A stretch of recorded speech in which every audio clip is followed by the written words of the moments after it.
La police sierra-léonaise annonce avoir déjoué une tentative de prise de pouvoir par les armes.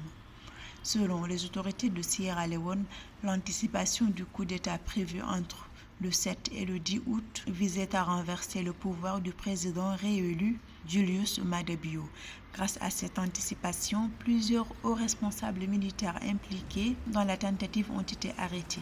Bien que le nombre exact de personnes interpellées n'ait pas été précisé, les autorités ont confirmé la présence d'officiers supérieurs de l'armée parmi les personnes arrêtées.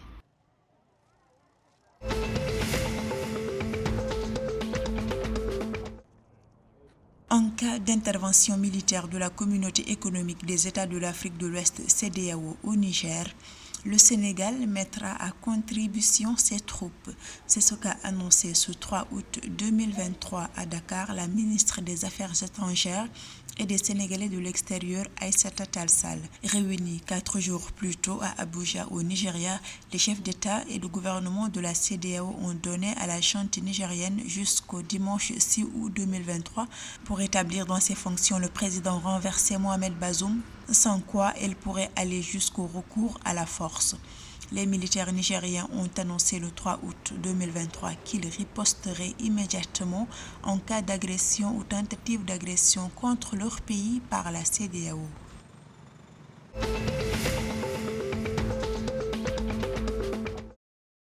Le parti au pouvoir au Nigeria, All Progressive Congress, a désigné ce jeudi 3 août 2023 son nouveau président. C'est en présence du président Bola Tinubu que Ganduje, ancien gouverneur de l'État de Kano, dans le nord du pays, a été désigné lors d'une réunion du Conseil exécutif national dans la capitale nationale Abuja.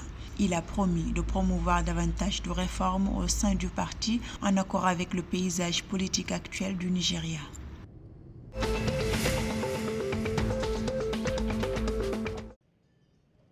Dans le nord de l'ouest du Burkina Faso, 10 terroristes ont été tués le 1er août 2023.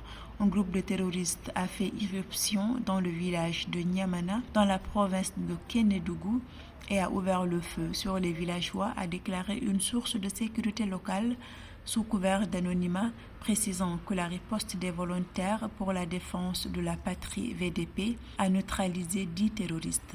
Le Burkina Faso est la cible d'attaques terroristes depuis 2015 qui ont fait de nombreuses victimes et des milliers de déplacés. Les autorités redoublent d'efforts pour lutter contre ce problème.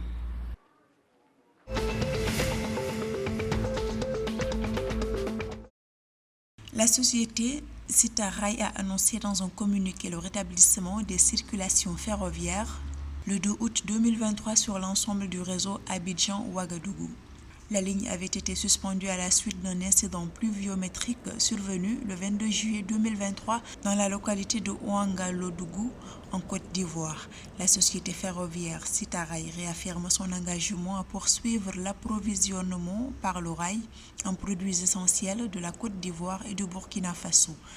En effet, le réseau Sita Rail s'occupe depuis 28 ans de 1260 km de voies ferrées entre les deux pays et assure annuellement le transport de 200 000 voyageurs et de 800 000 tonnes de fret.